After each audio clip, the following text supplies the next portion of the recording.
Bon, mais bonsoir à tous. Donc, merci d'être présents parmi nous. Donc, ce soir, en fait, ce qui va vous être présenté, ça va être présenté par des élèves. Donc, l'objectif, en fait, c'est un objectif pédagogique au départ. Donc, l'idée, c'est d'ouvrir un peu on va dire, de sortir du monde agricole. Donc, les élèves qui sont là sont tous inscrits à l'école d'agronomie de Nancy. Et l'idée, c'est d'ouvrir en fait les enjeux à des enjeux sociétaux. Donc chaque année, il y a des thèmes qui changent. Donc l'an dernier, c'était par exemple la consommation de viande. Est-ce que c'est un bien ou un mal et est-ce qu'il faut la limiter ou pas? Et donc cette année, en fait, le choix s'est porté sur la question des abeilles. Donc les abeilles, on sait que le monde agricole est souvent pointé du doigt dans sa responsabilité potentielle ou avérée quant au déclin des abeilles. Donc l'idée, en fait, c'est que les élèves fassent une présentation dans la première partie. Pendant cette présentation, ils vont essayer de balayer un peu le problème de ce déclin des abeilles sous différents axes. Et suite à cette présentation, donc on vous invite à débattre et donc à échanger, donc à la fois avec les élèves ici présents, puis bien sûr entre vous présents dans la salle, quoi. Donc sur ce, je laisse la parole aux élèves.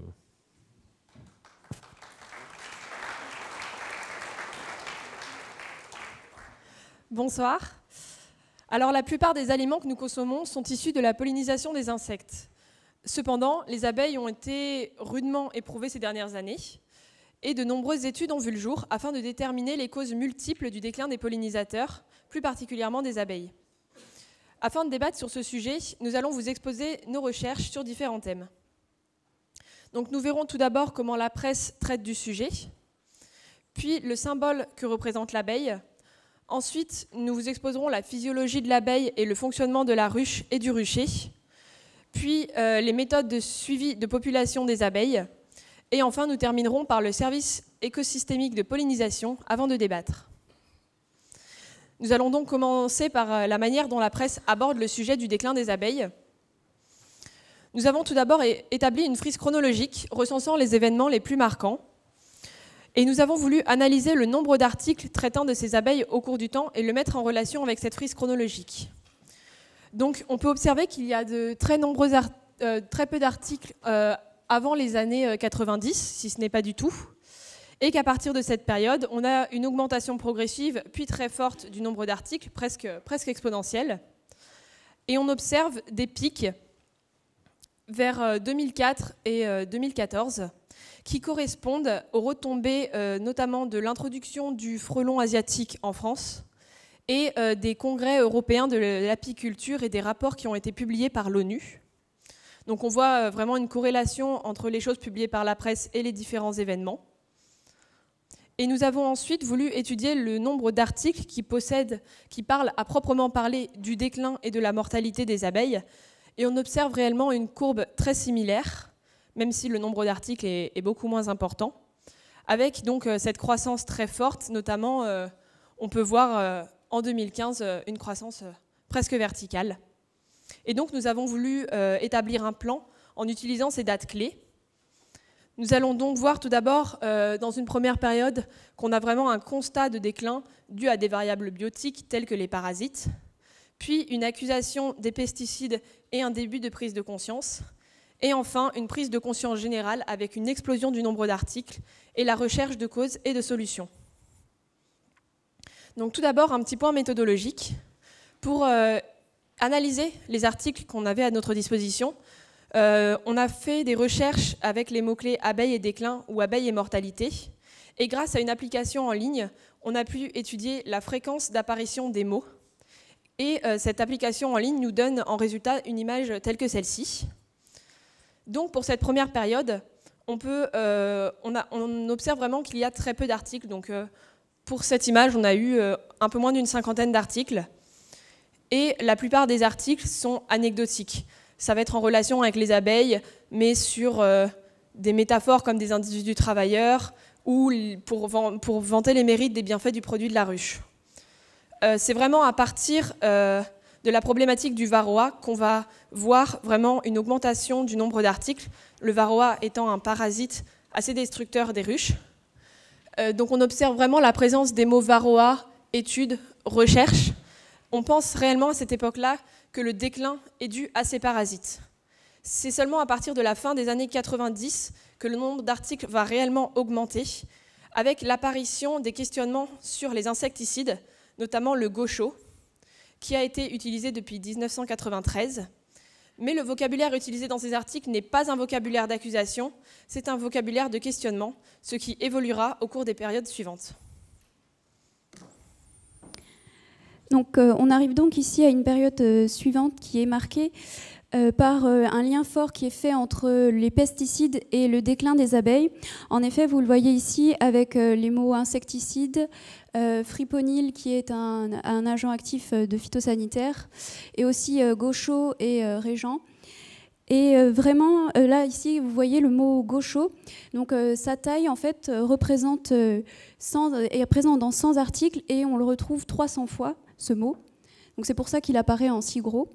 Et c'est vraiment cette accusation des pesticides envers le déclin des abeilles qui fait émerger de nouvelles études, mais on a encore peu de résultats et ces études sont peu nombreuses. Et donc ce qui se passe, c'est une espèce de face-à-face entre les spécialistes des abeilles, les apiculteurs, et les groupes phytosanitaires comme BASF et Bayer. Et ce débat, cette polémique est extrêmement médiatisée. C'est pour ça qu'on a beaucoup d'articles qui parlent spécialement des pesticides. Par contre, à l'inverse, par rapport à l'époque précédente, on voit que le mot varroa, qui est ici, étant tout petit, en fait, c'est pour vraiment souligner le fait que pendant les polémiques, on ne parle que des pesticides. Et cela mène à l'interdiction du gaucho sur tournesol en 1999 et sur maïs en 2004, ce qui nous mène à une seconde période entre 1999 et 2008, qui est l'après-gaucho, à partir de 2005, où là, on est dans une phase de transition avec l'apparition de causes multifactorielles. On n'accuse pas plus seulement les pesticides, on commence à entrevoir de nouveaux facteurs du déclin des abeilles. Et il y a vraiment un début de prise de conscience des pollinisateurs et du bouleversement qu'il pourrait y avoir s'ils venaient à disparaître, avec quelques scénarios catastrophes qu'on peut retrouver dans la presse, comme sans les abeilles, l'homme n'aurait plus que 4 ans à vivre, et un monde sans abeilles pour 2018. Et donc là, on arrive vers une seconde période où les études sont de plus en plus nombreuses et portent sur différentes causes, puisqu'il apparaît que le déclin des abeilles est dû à des causes multifactorielles. Cette multifactorialité, vous pouvez la voir avec les mots pesticides, diminution de la biodiversité, néonicotinoïdes, manque d'alimentation, et encore plein d'autres. Qui montre que ce problème est vraiment à plusieurs facteurs. Et il y a une augmentation de la polémique médiatique et scientifique qui mène à une explosion d'articles. En effet, pour faire ce schéma, on a utilisé plus de 150 articles, ce qui est largement supérieur au nombre d'articles qu'on a utilisés précédemment. Et on a une mise en évidence de l'importance des pollinisateurs qui va être double. D'abord, ce qu'on peut voir dans la presse, c'est une réelle réflexion par rapport de notre rapport aux abeilles. Je peux citer notamment « L'abeille n'a pas besoin de nous, c'est nous qui avons besoin d'aide » dans le bien public, ou alors « Un monde sans abeilles est-il vivable ?» par l'humanité. Et dans un second temps, par l'apparition du mot « service écosystémique » qui se rapproche à l'abeille, avec les mots service et pollinisation. Enfin, vous les voyez, pardon. Et ce service qui est lié à l'abeille est celui du service de pollinisation, et notamment la COP21 a chiffré ce service à 153 milliards d'euros. Et c'est vraiment un chiffre énorme parce que ça prend en compte donc, le service de pollinisation et en plus ce qu'il faudrait mettre en œuvre pour pouvoir remplacer ce service. Et pendant cette période, on voit vraiment une prise de conscience et une augmentation de la médiatisation qui mène à sensibiliser le grand public et à pousser la recherche de solutions contre ce déclin. Par exemple, on voit l'apparition de mots comme apiculture raisonnée depuis 3 ans ou de création de routes pour les abeilles en Norvège. Pour finir, je conclurai sur le fait que l'étude de ce sujet par la presse est un très bon moyen de voir l'évolution des thèmes s'organisant autour de l'abeille au cours du temps. En effet, on peut voir que plus on s'approche de notre année, plus les causes sont multiples. Avant 2000, on n'en cite que 2, il s'agit des pesticides et des parasites. Et maintenant, on en cite au moins 7.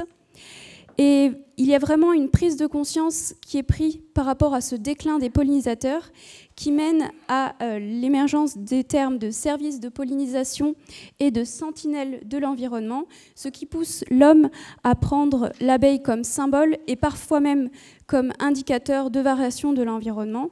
Mais est-ce que c'est vraiment juste de parler de l'abeille comme baromètre de l'environnement? N'est-ce pas quelque peu erroné?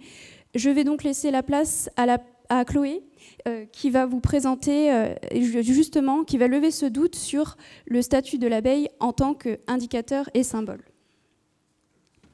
Merci. Alors, comme elle vient de vous le dire, moi je vais vous parler de l'abeille sous un tout autre angle, puisque je vais vous parler de la symbolique et de l'image qu'on a toujours prêtée à l'abeille. Donc, l'abeille, c'est un insecte qui fascine et qui a toujours eu une place à part dans nos bestiaires, grâce notamment à sa longue histoire avec l'homme. Mais au fil des siècles et au fil de sa domestication, elle a incarné de très nombreux symboles et elle a été mise en valeur pour ses qualités et pour son miel.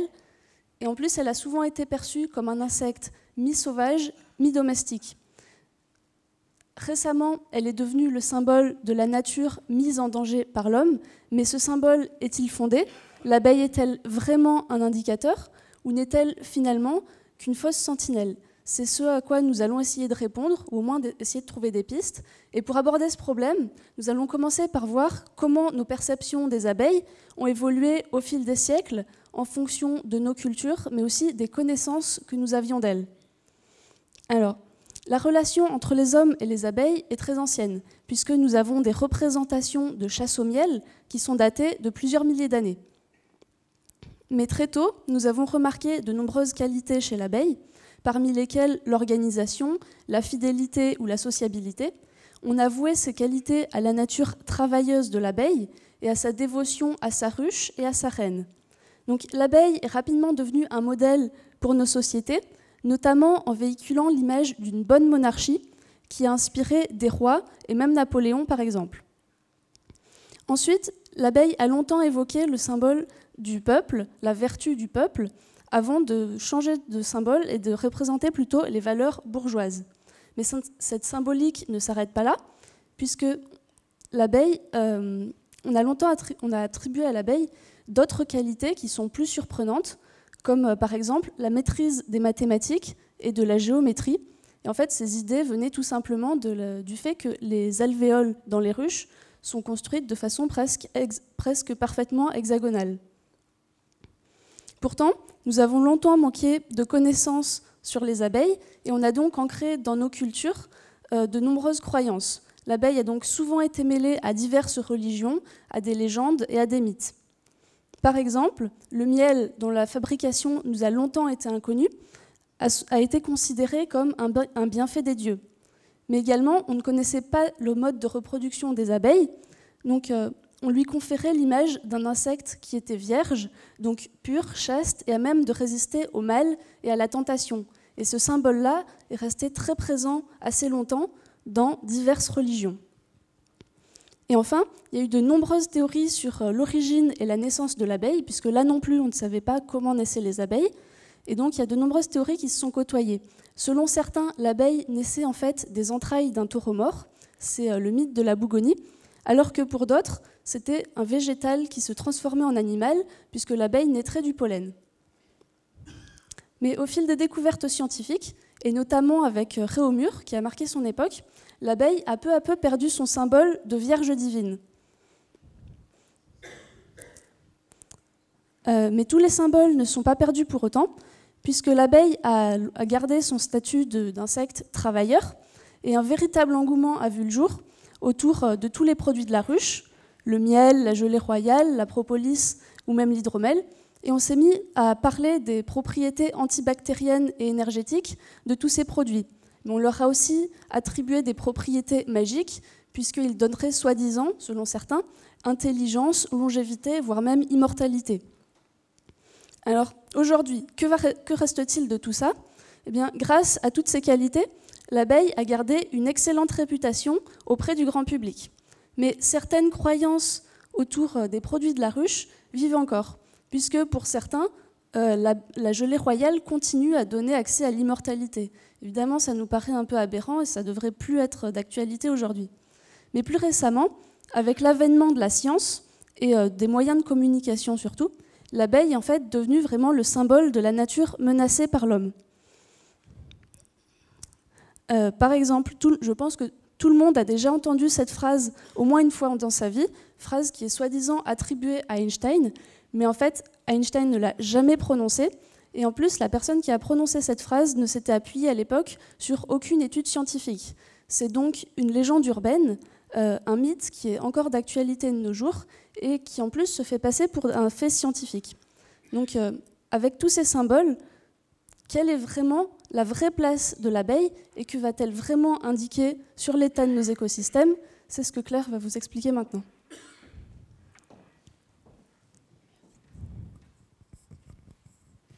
Donc vous avez sûrement entendu parler des abeilles comme d'espèces indicateurs, indicateurs biologiques ou espèces sentinelles. Mais finalement, quand on évoque ces termes, on n'a jamais des réelles définitions. Donc moi, je vais vous proposer les définitions scientifiques qui sont utilisées actuellement. Donc pour ma partie, je ne parlerai que de Apis mellifera, donc l'abeille à miel domestique. Donc, qu'est-ce qu'un indicateur biologique ou espèce indicateur? C'est une espèce qui définit un trait ou une caractéristique de l'environnement. Donc déjà, on sent que le terme de sentinelle de l'environnement est quelque peu erroné. Pour qu'une espèce soit un indicateur biologique, il lui faut valider quelques prérequis. Donc tout d'abord, les abeilles parcourent 7 km² qui entourent leur ruche. Elles sont donc exposées aux contaminants de l'air, des plantes, mais aussi de l'eau et du sol. Elles ont donc une exposition au danger de l'environnement. De plus, les abeilles vont ramener ces contaminants dans la ruche où ils vont être concentrés. On peut alors les doser dans les produits de la ruche. On observe également des effets létaux et sublétaux sur les abeilles quand elles sont confrontées à certains contaminants. De plus, comme on sait à peu près où elles se trouvent, elles sont relativement simples à dénombrer et également, on sait assez facilement les élever. Et on considère que la biologie est suffisamment connue pour pouvoir faire des interprétations fiables de nos expériences. Donc finalement, Apis mellifera est un très bon indicateur biologique pour ce qui est de la contamination. En ce qui concerne la définition d'espèce sentinelle, c'est une espèce indicateur, donc ça c'est bon, qui permet une détection précoce d'un risque provenant de l'environnement, tel qu'agent infectieux ou contaminant par des polluants. Donc on a vu que l'abeille était une bonne espèce indicateur en ce qui concernait les contaminants. On a vu également qu'on pouvait détecter assez facilement les polluants dans la cire, le miel, le pollen ou la gelée royale. En réalité, on va pouvoir y détecter des phytosanitaires, des nanoparticules, des métaux, mais également de la radioactivité qui sont très diluées dans l'environnement et donc très difficiles à doser dans l'environnement. Alors que dans les produits de la ruche, ils se retrouvent assez facilement en tant que traces. De plus, l'abeille est relativement sensible à certains contaminants. Donc cela est dû à l'organisation de la ruche très particulière. Donc finalement, Apis mellifera est bien une espèce sentinelle par rapport à la pollution et elle peut être définie comme telle par rapport à certains autres pollinisateurs moins sensibles. Mais il faut faire très attention à ne pas superposer le côté symbolique très fort et la fonction d'indicateur biologique. Une espèce sentinelle ne rend pas compte de l'état de santé global d'un environnement. Ici, l'abeille n'est pas, pour les scientifiques, une indicatrice de la diversité faunistique ou floristique d'un environnement, comme on l'entend souvent dire. Elle est domestiquée, de plus, et donc elle n'est pas forcément représentative de tous les milieux et de tous les pollinisateurs. Et on peut avoir un exemple avec de bonnes récoltes de miel qui se font dans des champs de colza, alors que dans les champs de colza, il n'y a aucune biodiversité. Et il faut donc, quand on entend des choses, prendre en compte la représentativité, la domestication et les espèces qui sont vraiment ciblées et ne pas tout mélanger. Donc pour conclure, les découvertes scientifiques récentes nous ont permis de montrer que l'abeille est bien une espèce sentinelle, dans la mesure où son étude permet d'identifier certains effets néfastes que l'activité humaine peut avoir sur l'environnement, les contaminants. Cela est permis par ces caractères biologiques qu'on a évoqués et que le prochain groupe va vous développer. Oui, donc moi je vais vous parler de l'abeille, de sa vie au sein de la ruche et plus généralement au sein du rucher. Donc l'abeille fait partie de l'ordre des hyménoptères et de la famille des apides. Elles peuvent être domestiques ou sauvages, solitaires ou sociales. Et ici, comme l'a fait le précédent groupe, on ne s'intéressera qu'à l'abeille à miel domestique que vous connaissez tous pour sa production, à savoir de miel ou de pollen, à savoir Apis mellifera, l'abeille à miel domestique. Pour développer son mode de vie à cette abeille, on va le faire par le biais de 3 fonctions, la fonction de reproduction, d'alimentation et de communication. Et au sein de chacune de ces fonctions, on étudiera les points critiques qui sont susceptibles d'être des points de faiblesse pour les populations d'abeilles et qui pourraient entraîner leur déclin. Et je vais commencer par vous parler de la fonction de reproduction. Elle est assurée par le seul être sexué de la ruche, à savoir la reine. Donc vous en avez une qui est ici. Elle est plus grande que toutes les autres abeilles et c'est la seule à être sexuée. Son caractère sexué lui est dû puisqu'elle a été nourrie pendant 16 jours au stade larvaire par de la gelée royale. Elle atteint ensuite sa maturité sexuelle, va ensuite à l'extérieur pour être fécondée, rejoint la ruche et pond tout au long de sa vie qui peut durer jusqu'à 5 ans. Cette reine, en étant le seul être sexué de la ruche, a un caractère clé. Et dans le cadre de l'étude des points critiques, la variabilité génétique est importante. En effet, les apiculteurs, en sélectionnant des souches à la fois productrices et dociles, ont exercé une pression de sélection et malheureusement on perd de la variabilité génétique au fil des ans. Et cette variabilité génétique pourrait être un salut pour les populations d'abeilles puisqu'on pourrait chercher des caractères de résistance, par exemple à certains parasites. De même que la régularité de la ponte peut être un point critique puisqu'elle est régulée de façon hormonale et que ce sont des systèmes qui peuvent être perturbés. Et on va voir comment par la suite. En effet, donc la reine pond tout au long de sa vie.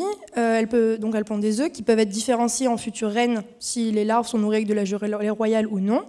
Et s'ils ne sont pas différenciés, donc ça va donner des êtres asexués qui peuvent être jusqu'à 80 000 par ruche, donc un nombre assez conséquent. Et ces abeilles vivent 45 jours, mais tout au long de leur vie, elles vont avoir différents rôles, différentes fonctions. Donc au début, elles vont être des nettoyeuses qui vont être chargées donc, de nettoyer la ruche. Puis cela va être des nourrices, elles vont nourrir les larves, soit avec de la gelée royale, soit avec du miel ou encore du pollen.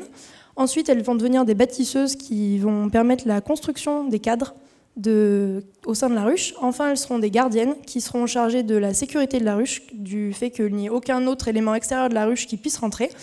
Et enfin, elles auront un dernier rôle et pas des moindres, puisqu'elles seront butineuses. Ce sont elles qui vont être chargées donc, de butiner les fleurs à l'extérieur et de ramener le fruit de leur travail et de leur récolte à la ruche. C'est la seule fonction qui est en accès direct avec l'extérieur. Et ensuite, donc, malheureusement, au bout de 45 jours d'une vie courte et remplie, l'abeille meurt. Les différents rôles sont à la fois permettent une efficacité de chaque rôle au sein de la ruche. Chaque abeille sait précisément ce qu'elle doit faire et le fait donc de façon efficace. Le problème, c'est que chaque rôle dépend des autres. Donc, en fait, on imagine bien que si on perturbe une caste, un rôle, une fonction au sein de la ruche, c'est l'ensemble de la ruche qui est perturbée, qui est soumise à ce point de faiblesse. Et de même que le passage d'un rôle à un autre se fait de façon hormonale. Et malheureusement, les sécrétions hormonales au sein d'une ruche peuvent être perturbées. De même qu'en ayant un seul point de contact avec l'extérieur qui ramène par exemple des maladies ou des parasites au sein de la ruche, c'est un élément de faiblesse au vu du faible système immunitaire de l'ensemble des abeilles. Et ensuite, donc, c'est Célia qui va vous parler de la fonction d'alimentation qui, elle aussi, présente des points critiques. Alors, concernant la fonction d'alimentation, pour s'alimenter, les abeilles ont besoin de butiner. Donc pour cela, elles ont besoin d'aliments diversifiés, comme notamment le miel, le nectar et le pollen. Ce type d'alimentation est très important parce que c'est lui qui va permettre de définir les différents rôles des futures abeilles au sein de la ruche. Les butineuses jouent un rôle essentiel dans cette fonction d'alimentation, car ce sont elles qui vont ramener la nourriture à la ruche et qui vont ensuite la distribuer par trophalaxie dans la ruche, c'est-à-dire un échange de nourriture par régurgitation. À l'échelle du rucher maintenant, c'est-à-dire de l'ensemble des ruches et ainsi que leur localisation, l'apiculteur peut décider de rentabiliser et augmenter sa production de miel en réalisant la transhumance, c'est-à-dire le suivi des floraisons. Il va déplacer ses ruches dans différentes zones afin de pouvoir suivre les floraisons, ce qui permet une meilleure production. L'alimentation va être soumise à différents points critiques durant ces différentes étapes. Donc, par exemple, durant l'étape de butinage, ici, les butineuses sont directement exposées aux pesticides ou aux prédateurs, comme le frelon asiatique par exemple. Mais également, à cause de l'intensification de l'agriculture, on observe une diminution de la qualité et des quantités des ressources, et donc de la biodisponibilité pour les abeilles. Et enfin, le butinage a besoin de conditions spécifiques, de conditions de température, de vent, d'hygrométrie, qui vont être potentiellement perturbées par le dérèglement climatique et qui donc vont perturber les butineuses. Les butineuses vont ensuite rentrer à la ruche et donc potentiellement ramener des maladies ou des parasites. Et il faut noter également une rémanence des pollutions et des pesticides, c'est-à-dire que les différents produits venus de l'extérieur vont être conservés dans les produits de la ruche comme le miel et vont être donnés comme alimentation aux larves. Et donc ça va rester pendant une longue durée au sein de la ruche. La transhumance permet de pallier à ces différents problèmes, mais induit également un point critique qui est le stress.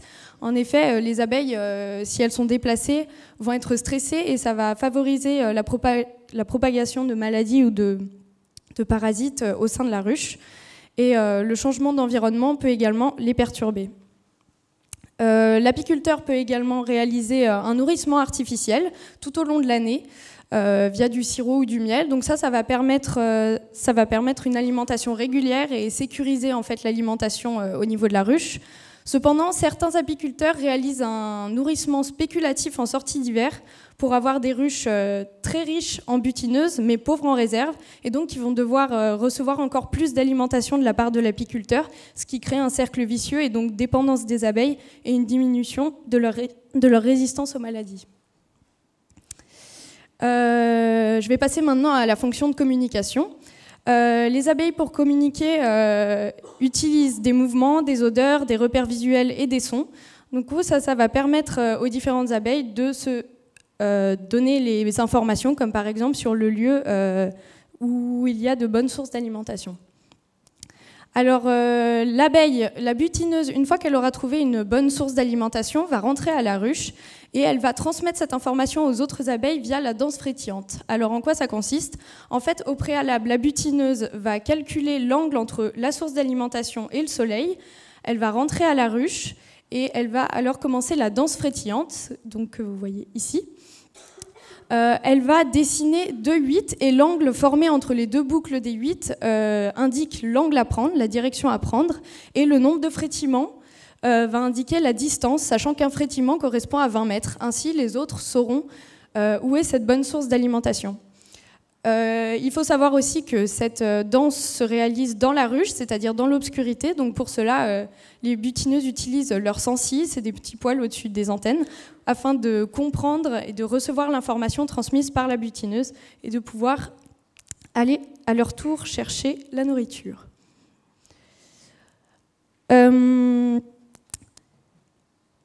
Alors la communication, elle repose aussi sur la réception et l'émission de phéromones, qui sont des molécules chimiques produites par les individus de la ruche. Ce sont des substances volatiles, donc c'est-à-dire qui peuvent diffuser dans l'ensemble de l'environnement de la ruche. On en a de différents types, donc comme par exemple les phéromones du couvain et de marquage. Mais ces 2 types de phéromones incitent au butinage et permettent de situer les fleurs dans l'espace.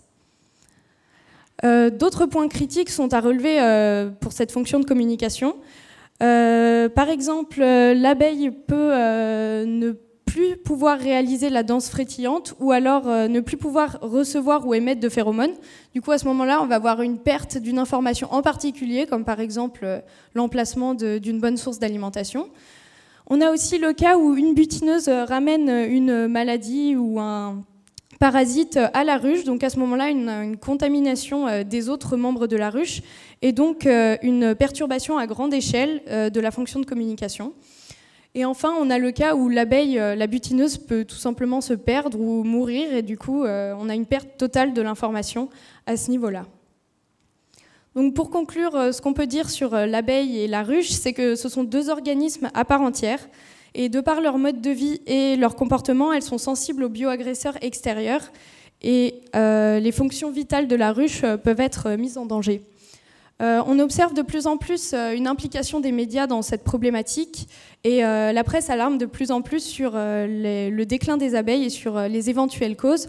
Alors qu'en est-il réellement? Je vais laisser la parole à Céline. Donc en effet, la disparition des abeilles est un phénomène qui inquiète de plus en plus les médias et également beaucoup de personnes depuis plusieurs années. Toutefois, les avis divergent. En effet, tandis que des associations comme Greenpeace ont un discours très alarmiste en accusant les pesticides comme seuls responsables de la disparition des abeilles, d'autres firmes, comme par exemple BASF, ont un discours plus raisonné et plus rassurant en indiquant que ce sont surtout les maladies qui sont responsables de la disparition des abeilles et non pas seulement les pesticides. Ainsi, qui croire? Quelles sont les véritables causes du déclin des abeilles et les chiffres réels que l'on possède à ce sujet? Et quels sont les moyens que l'on a pour déterminer les causes de la disparition des abeilles? C'est ce que nous allons voir. Donc, pour ce qui est du plan, nous verrons dans un premier temps donc, que la diminution du nombre d'abeilles est-elle une évolution normale du cycle de la ruche ou alors la cause de phénomènes anthropiques. Nous verrons ensuite comment est réalisé le suivi de population, comment peut-on identifier les causes potentielles de disparition et qu'entraînent-elles. Enfin, nous tenterons de hiérarchiser les causes de la disparition. Donc avant tout, il faut savoir qu'une ruche perd naturellement 10% de sa population chaque hiver. Ce taux est tout à fait normal, il est accepté par les scientifiques et il n'a rien d'inquiétant. Cela est dû aux conditions difficiles de l'hiver.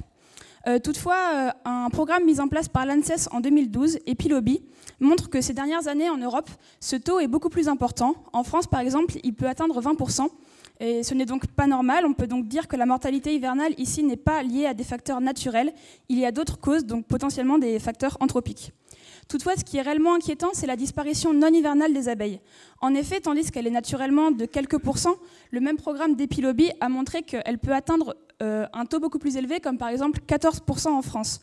Ce taux n'est donc bien sûr pas naturel et il est donc lié à d'autres facteurs qui peuvent potentiellement être anthropiques. Mais quand on parle de déclin des abeilles, de quoi parle-t-on exactement? Alors en fait, il y a 3 types de disparition des abeilles. Tout d'abord, l'affaiblissement, qui est une diminution progressive de la densité de la colonie, qui altère son fonctionnement mais ne mène pas à sa disparition. On constate ensuite le dépeuplement, qui est une perte progressive de la population d'abeilles avec une disparition de la ruche. Et enfin, l'effondrement, ou colony collapse disorder, qui est le plus remis en cause dans la disparition des abeilles, qui est une perte rapide du nombre d'abeilles avec un anéantissement complet de la colonie. Donc on s'intéresse aux abeilles comme on a pu le voir depuis environ 1985, et de nombreux changements dans le monde rural ont eu lieu qui pourraient potentiellement expliquer les causes de disparition des abeilles, comme par exemple la saisonnalité marquée des ressources liées à l'agriculture, ou encore l'utilisation de plus en plus importante de produits phytosanitaires. L'intensification de l'agriculture est également à remettre en cause, avec une intensification de l'apiculture. Certaines études ont été réalisées, toutefois, elles possèdent des limites. En effet, les études appliquées sont généralement peu précises, puisqu'elles s'appuient donc sur les abeilles domestiques uniquement. Or, les abeilles sauvages sont très nombreuses et ne sont pas négligées. De plus, les conclusions tirées de ces études sont encore à revoir. Par exemple, le programme Epilobi ne prend pas en compte les pesticides dans son premier programme. Et enfin, ces études sont souvent individu-centrées. Elles s'intéressent donc uniquement à l'abeille en tant qu'individu, alors qu'il faudrait plutôt s'intéresser à l'abeille en tant que communauté et colonie. Donc les études restent souvent trop globales. Toutefois, ces études sont importantes, mais comment sont-elles réalisées? Comment peuvent-elles réellement montrer le déclin des abeilles? C'est ce que nous allons voir, et donc pour voir comment se réalise un suivi de population. Donc, le suivi de population peut être très simple. Il peut être effectué à la ruche par l'apiculteur, avec notamment un comptage des entrées et des sorties avec un système de balance. Ce système est facile, peu cher, facilement automatisable. Toutefois, il a l'inconvénient de ne pas montrer la population au champ et donc de ne pas visualiser la population d'abeilles réellement présente dans le périmètre. On peut donc réaliser des comptages au champ. Donc certains s'effectuent sur une petite superficie avec un carré délimité. Cette méthode est encore une fois facile, peu chère et facilement réalisable, mais elle a l'inconvénient d'être hétérogène dans l'espace et d'être relativement chronophage. On peut donc réaliser des études sur grande superficie qui présentent les mêmes avantages d'être facilement réalisables et peu chères, mais qui sont hétérogènes dans le temps et sont relativement peu précises. Toutefois, ces méthodes permettent de déterminer l'affaiblissement du nombre d'abeilles et de constater la mortalité. D'autres méthodes sont utilisées, comme par exemple les micropuces, qui permettent, elles, d'avoir des informations sur le comportement des abeilles. Ainsi, une étude menée par le CNRS a composé en fait de 2 lots d'abeilles, un lot témoin qui n'a pas été soumis aux produits phytosanitaires et un autre lot mis en contact de produits phytosanitaires ont été comparés. Et on a ainsi pu constater, grâce aux micropuces, que l'effet des produits phytosanitaires est fortement modulé en fait, par les conditions climatiques et par le paysage. Donc cette technique a permis de montrer qu'il n'y a pas qu'un seul effet des pesticides, mais plutôt un effet synergique avec les conditions environnementales et les pesticides. Donc chaque méthode a permis de mettre en évidence différents effets sur les abeilles, d'où l'importance d'avoir plusieurs méthodes de comptage et de suivi de population sur ces animaux. Enfin, donc, pour conclure sur le suivi de population, constater le déclin des abeilles s'appuie sur 2 axes. Tout d'abord, un axe en laboratoire qui permet d'étudier l'effet d'un facteur sur les populations d'abeilles, puis une étude en champ, qui est une étude plus quantitative qui permet de visualiser et de dénombrer la perte des abeilles. Nous avons donc vu que les causes sont multiples du déclin des abeilles, mais peut-on réellement les hiérarchiser ? Donc, d'après l'ANSES, il faut savoir qu'il existe 5 grandes causes majeures de déclin des abeilles. Les causes biologiques, l'exposition aux produits phytosanitaires, l'alimentation, les pratiques apicoles et enfin des causes multifonctionnelles non encore réellement étudiées. Donc, pour ce qui est des causes biologiques, elles ne sont pas à négliger car depuis 10 ans, ces causes sont responsables de la disparition de plusieurs milliards d'abeilles. Ce n'est donc pas du tout à négliger. Et comment cela se caractérise ? Donc en fait, les causes biologiques, ce sont des agents infectieux, des espèces invasives ou encore des parasites, comme par exemple le Varroa destructor, que vous voyez ici, qui est un acarien de la ruche des abeilles et qui va donc sucer le sang des abeilles et transmettre la maladie d'abeille à abeille et donc de colonie à colonie. On peut voir sur ce graphique que la présence du Varroa destructor dans les ruches est liée à une forte mortalité, ici de 22%, qui est largement supérieure au taux de 10% que nous avons vu acceptable. Et c'est donc pour cela que cet insecte, donc cet acarien, est responsable de la disparition, une des causes responsables de la disparition des abeilles. D'autres causes sont donc à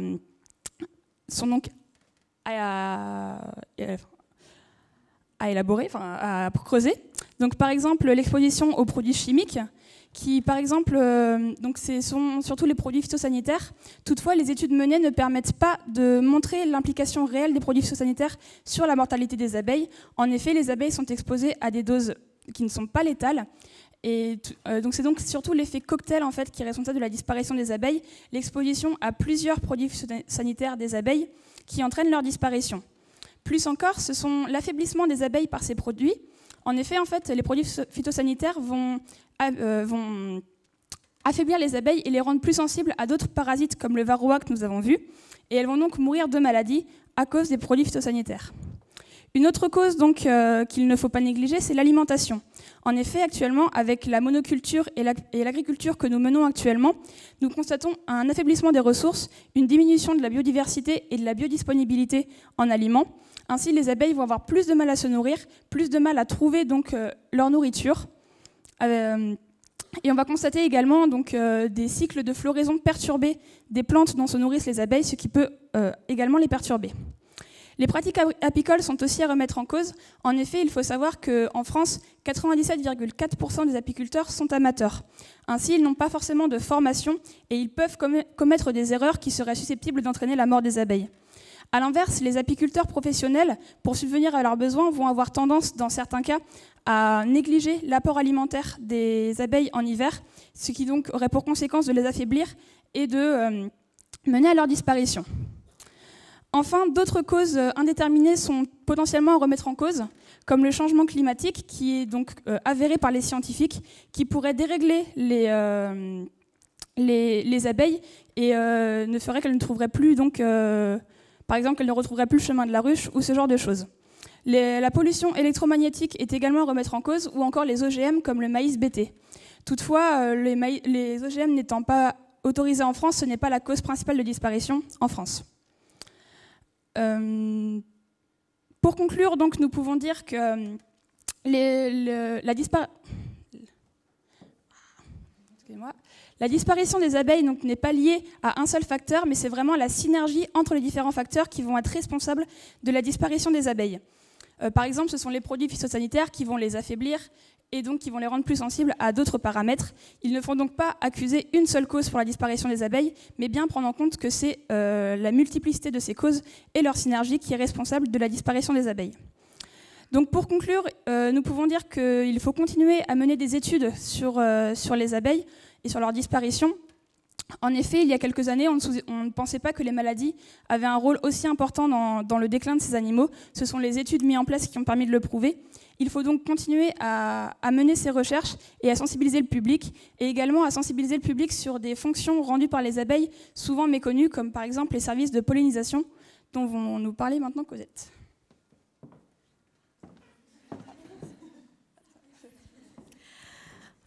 Du coup, maintenant que Céline vous a un petit peu présenté le déclin des abeilles, nous allons voir ensemble en quoi la pollinisation par les abeilles rend service à l'homme, et ceci par le service écosystémique de pollinisation.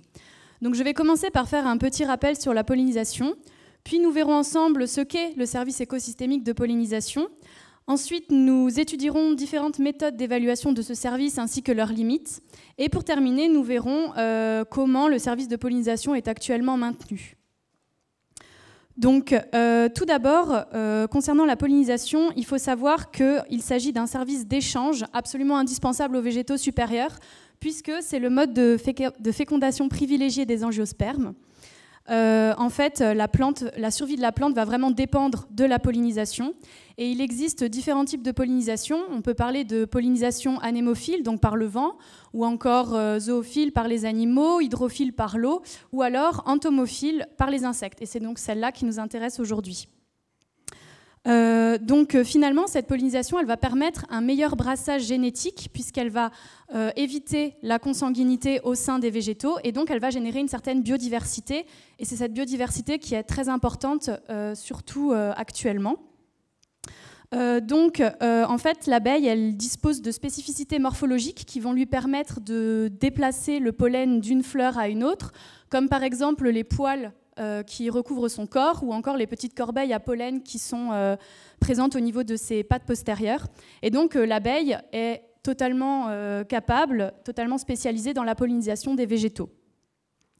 Donc finalement, qu'est-ce que c'est qu'un service écosystémique ? Eh bien, on parle de service écosystémique lorsque l'homme peut tirer un bénéfice du fonctionnement de cet écosystème. Et donc la pollinisation par les abeilles va nous apporter en fait 3 types de services écosystémiques, à savoir en premier le service de production alimentaire. Dans un second temps, on aura le service de soutien de la biodiversité. Et enfin, on a également un 3e service qui est le service culturel. Et en fait, dans les publications scientifiques qu'on a étudiées, on a trouvé énormément de définitions qui étaient centrées sur le service de production alimentaire. Et donc, on nous explique par exemple que certaines pratiques agricoles peuvent avoir une influence positive ou négative sur un écosystème. Et donc, ceci va générer une offre écosystémique et on va être en mesure de chiffrer ce service écosystémique en donnant vraiment une valeur à ce service.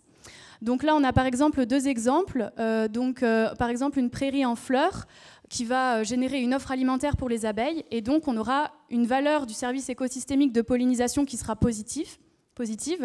Alors que par exemple, dans un champ de céréales, donc les céréales n'ayant pas besoin de la pollinisation pour se reproduire, on aura une valeur de ce service de pollinisation qui sera nulle.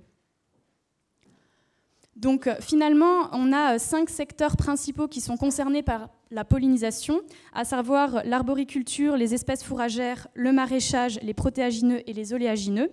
Et en fait, on a plus de 20 000 espèces d'abeilles qui contribuent à la reproduction sexuée de plus de 80% des angiospermes, donc c'est très conséquent. De plus, on observe une qualité germinative des graines issues de fleurs visitées par les abeilles supérieure de 10% à celle des graines issues de fleurs qui ne sont pas visitées par les abeilles. Et pour terminer, sans pollinisation, on aurait 75% des cultures qui verraient leur rendement diminuer. Donc là, clairement, on comprend bien par ces différents exemples qu'on a vraiment un service qui est rendu à l'homme, et ce service est réalisé par les abeilles via la pollinisation. On a réussi à chiffrer donc, ce service écosystémique, comme ça a été cité avant, et donc il est de 153 milliards d'euros. Donc, qu'est-ce qu'on fait actuellement finalement? Parce qu'en fait, ce service, il a longtemps été considéré comme étant gratuit et comme étant inépuisable, mais aujourd'hui, avec le déclin des abeilles, on se rend bien compte que ce n'est pas le cas. Et donc, on va mettre en œuvre différentes techniques pour maximiser la pollinisation, surtout d'un point de vue de production alimentaire, en fait. Et donc, on va avoir des prestations de services, comme par exemple la location de ruches, qui pourra être réalisée par les apiculteurs, donc surtout aux agriculteurs, en fait. Et donc, on remarque bien qu'on met l'accent sur un travail qui doit être réalisé en synergie entre apiculteurs et agriculteurs. Donc maintenant, je vais vous parler en fait des méthodes d'évaluation du service. Donc on a vu qu'il existait plusieurs vecteurs qui permettaient la pollinisation. Et donc nous, comment est-ce qu'on fait pour évaluer le service de pollinisation par les insectes? Eh bien, on va tout simplement ne plus le prendre en compte et on va considérer tous les autres vecteurs de la pollinisation, comme par exemple le vent, les animaux, etc. Et donc on va voir ce qui se passe en termes de quantité, c'est-à-dire en termes de rendement, mais on va aussi voir ce qui se passe en termes de qualité. Donc là, au niveau de ces productions, on voit déjà qu'elles ne pourront pas être commercialisables. Donc on a déjà un argument, c'est déjà bien visible. Et puis en fait, chaque culture va être plus ou moins dépendante à la pollinisation. Et donc ceci va nous permettre de définir le ratio de dépendance, donc qui est la dépendance relative d'une culture au service de pollinisation pour se reproduire. Et on va mettre en place différents indicateurs. Donc dans un premier temps, on aura la valeur de la production. En fait, c'est tout simplement la multiplication entre le prix d'une production et sa quantité. C'est exprimé donc en milliards d'euros. Dans un second temps, on aura la valeur monétaire du service écosystémique. En fait, c'est la valeur de la production qu'on multiplie par le ratio de dépendance. Donc cette fois-ci, on prend en compte le prix, la quantité et la dépendance de la culture à la pollinisation. Et enfin, en faisant le rapport de ces deux indicateurs, on arrive sur l'indice de vulnérabilité exprimé en pourcentage et qui représente donc la vulnérabilité de chaque culture pour la pollinisation. Et en fait, il va y avoir différentes catégories de végétaux qui vont être plus ou moins dépendants de la pollinisation. Donc si on s'attarde dans un premier temps à l'indice de vulnérabilité, on peut remarquer que pour certaines catégories de végétaux, cet indice est de 0%. C'est le cas des céréales, comme je vous l'ai dit tout à l'heure, donc pas besoin de pollinisation aux céréales pour qu'elles puissent se reproduire. En revanche, on aura des végétaux tels que les fruits, les oléagineux ou encore les légumes qui auront besoin de la pollinisation, avec près de 25% des oléagineux qui ont besoin de la pollinisation pour se reproduire et quasiment 15% des fruits. Et en fait, si on regarde dans un second temps la valeur monétaire de la pollinisation, on remarque que, par exemple, entre les fruits et les oléagineux, même si ici l'indice de vulnérabilité est plus élevé, et ben finalement, en valeur, ce sont les fruits qui sont supérieurs aux oléagineux. Et ça, en fait, c'est tout simplement parce que dans nos indicateurs, on prend en compte le prix de la culture ainsi que la quantité produite. Et là, en fait, ce qui diffère entre les fruits et les oléagineux, c'est clairement le prix. Et c'est pour ça qu'en prenant en compte ces différents facteurs, on a une valeur monétaire de pollinisation bien plus élevée pour les fruits, qui va jusqu'à plus de 1,5 milliard d'euros. Donc, si on s'intéresse un petit peu au cas de la France et qu'on regarde dans un premier temps la répartition de l'indice de vulnérabilité en France, on remarque qu'on est tout à fait capable d'identifier les différentes zones de production en fonction des espèces qui sont donc dépendantes de la pollinisation. Donc, on a une production maraîchère avec des fruits et des légumes qui est assez importante donc dans le sud de la France, dans la mesure où le climat le permet. On a d'autres zones où on a par exemple une production d'oléagineux qui peut être démarquée. Et puis par contre, dans les grands bassins de production céréalière, on a un indice de vulnérabilité donc de 0%. Et en fait, quand on compare à la valeur monétaire du service de pollinisation, on remarque une corrélation assez évidente entre les deux cartes, avec toujours une petite différence qui résulte en fait du fait qu'on prenne en compte le prix et la quantité, et pas seulement la dépendance de la culture à la pollinisation. Donc, toutes ces études ont néanmoins leurs limites. Donc, dans un premier temps, comme je vous l'ai dit avant, le modèle est très centré sur la production alimentaire. On en vient à oublier beaucoup le service de soutien de la biodiversité, alors que c'est un facteur à prendre réellement en compte, surtout au vu des variations climatiques qui ont déjà commencé à avoir lieu. Enfin, on a aussi des incertitudes liées au ratio de dépendance, c'est-à-dire comment on fait pour savoir qu'une culture est dépendante, à quel point une culture est dépendante de la pollinisation. On a aussi l'évaluation du service, en fait, passe totalement à côté de la pollinisation des plantes sauvages et la pollinisation par d'autres insectes. En fait, là, les abeilles domestiques sont trop souvent citées et on en oublie toutes les espèces d'abeilles sauvages qui peuvent paraître inutiles, entre guillemets, pour la production alimentaire aujourd'hui, mais qui peuvent devenir utiles demain, dans la mesure où des variations environnementales sont déjà en train d'avoir lieu. Et enfin, il ne faut pas oublier que les abeilles ne sont pas les seuls pollinisateurs. Certaines plantes sont totalement inféodées à un seul pollinisateur et les abeilles ne pourront pas constituer de substitut. Et donc ça, c'est encore la dernière limite en fait, à prendre en compte quand on a vu toutes ces études.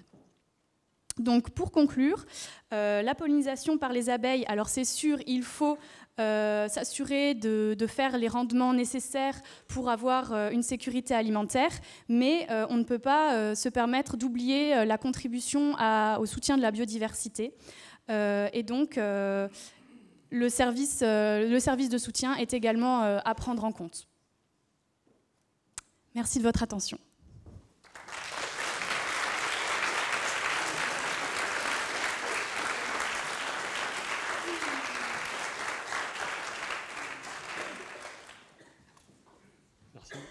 Bon, donc on vous invite à réagir, hein. Donc, soit par rapport à des imprécisions ou des choses qui vous paraissent pas justes ou des choses qui vous font réagir dans ce qui a été présenté. Donc il y a un micro qui va circuler dans la salle, puis on vous invite à réagir par rapport à ce qui vient d'être présenté.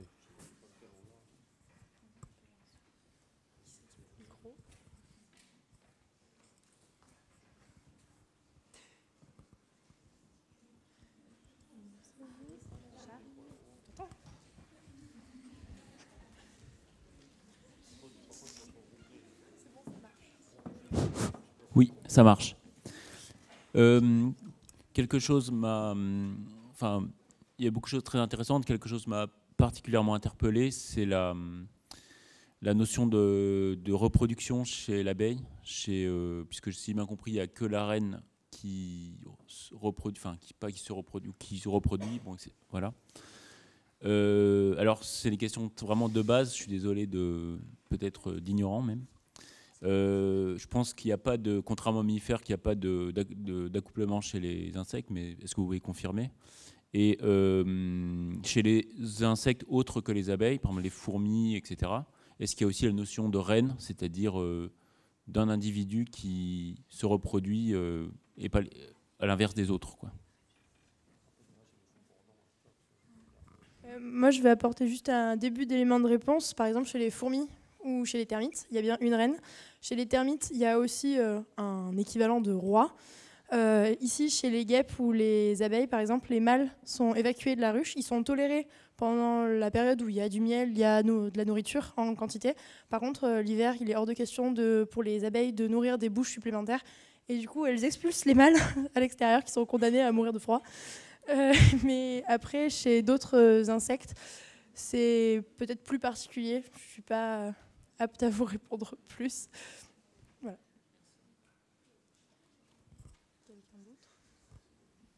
Est-ce qu'on a répondu à la question ou... Vous avez le droit de dire non.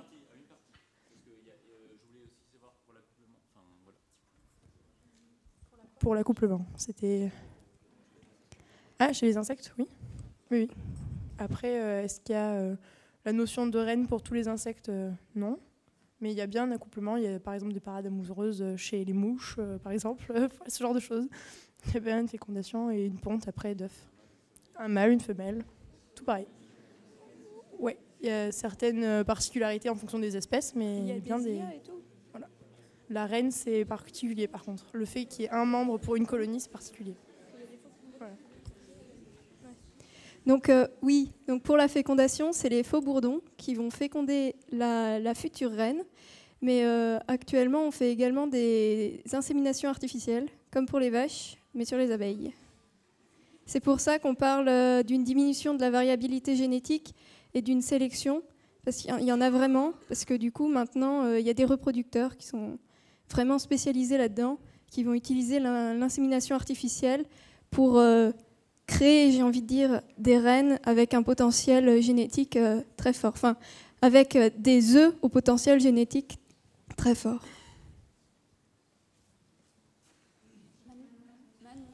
Je vais quand même minimiser cette réflexion. Une reine normale, c'est 25 €. Une reine fécondée par insémination, c'est 170 €. L'apiculteur amateur, il a tout de suite fait ses comptes. Non, non, je ne vous dis pas que l'apiculteur amateur va chercher à acheter des... Oui, oui, j'entends bien, mais il se trouve que ça existe. Et c'est pour ça que Manon a parlé de sélection génétique et d'une diminution de la diversité génétique. C'est parce que... Il y a une diversité génétique à l'heure actuelle chez les abeilles en France qui n'a jamais été aussi importante. On vous importe des abeilles d'Argentine. La semaine dernière, vous pouviez en importer 2000 d'un coup. Vous importez des abeilles de Grèce. Tout ça, c'est du brassage génétique qu'on n'avait pas, ça fait 50 ans. Certes, mais du coup, on va privilégier les abeilles exotiques par rapport aux abeilles...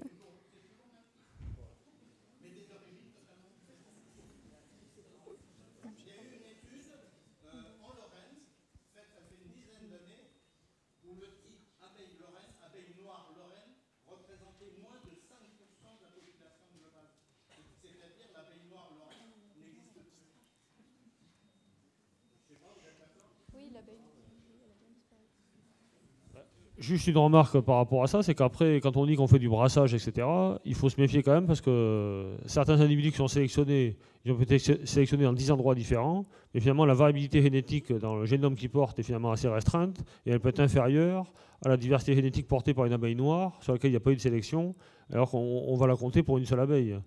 Donc il faut quand même se méfier. Effectivement, il y a du brassage, mais une abeille noire qu'on appelle une abeille noire, elle peut cacher une énorme diversité génétique que n'auront peut-être pas les 5 variétés qu'on va importer, y compris de Grèce ou d'Argentine, quoi.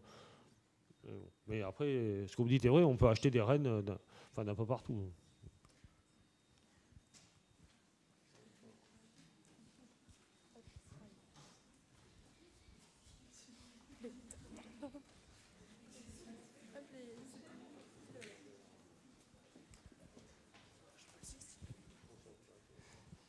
Alors déjà, je tenais à remercier les étudiantes pour ce très bel état des lieux sur l'état de l'abeille en ce moment dans le monde. Et moi qui n'y connais rien et qui viens ici un peu parce que je me pose des questions bateau, je ne sais pas ce que je pourrais faire au quotidien moi, pour améliorer ce qui se passe au niveau de l'abeille. Là. On a l'impression... On sait très bien ce que les apiculteurs et les agriculteurs pourraient faire en se mettant en relation, etc. Mais pour un citoyen normal, est-ce que, à part consommer local ou autre chose, il y a une manière d'améliorer les choses? Désolé pour la question vague, mais... Eh bien, je vous dirais qu'à votre échelle, vous pouvez, au lieu de faire... comme la plupart des gens, je dirais, au lieu de véhiculer des idées plus ou moins vraies, plus ou moins vérifiées, réfléchir, vérifier les sources, parce qu'il y a énormément, moi j'ai travaillé là-dessus, il y a énormément de fausses idées il y a énormément de mélanges qui se font entre le vrai et le faux sur les abeilles, donc je pense que déjà ça peut être un point. Est-ce qu'il y a quelqu'un d'autre ? Donc, pour rebondir sur ce qu'a dit Claire, au travers de nos études, en fait, on avait vu que dans la presse, il y avait une idée reçue, en fait, comme quoi que le climat n'avait aucune influence sur les abeilles. C'était ce qui était véhiculé comme idée dans la presse. Et en fait, au travers des études scientifiques, on a vu que si le changement climatique avait un réel impact sur la disparition des abeilles, donc effectivement, c'est ce que disait Claire, il y a beaucoup de fausses idées qui circulent, donc c'est vrai qu'à notre échelle, la sensibilisation, c'est déjà quelque chose d'important. Ensuite, on peut compléter quand on achète du miel, par exemple, en choisissant des apiculteurs peut-être plus professionnels qui tentent de mettre en place des moyens pour pour protéger leurs abeilles, etc. Et après aussi également se renseigner donc, au niveau des agriculteurs sur leurs pratiques et essayer donc d'avoir une culture, de se faire soi-même sa culture pour ensuite véhiculer l'idée qu'on veut. Voilà. Il y a peut-être des apiculteurs qui peuvent répondre, là, parce qu'il y a des démarches aujourd'hui par rapport à l'abeille, par rapport à la communication. Je ne sais pas si vous voulez pas... Non ? Parce que c'est vrai que si je puis me permettre, souvent les pots de miel, c'est peut-être les objets les plus neutres dans un magasin, quoi. Souvent c'est tout blanc et il y a très peu d'infos.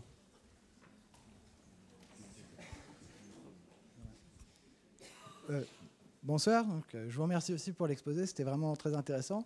Alors, je suis moi-même apiculteur, donc je ne suis pas professionnel, je suis apiculteur amateur, j'ai une dizaine de ruches. Donc selon les années, c'est vrai que c'est plus ou moins bon, donc il faut bien s'en occuper pour qu'elles vivent longtemps. Je pense que pour des apiculteurs, il faut...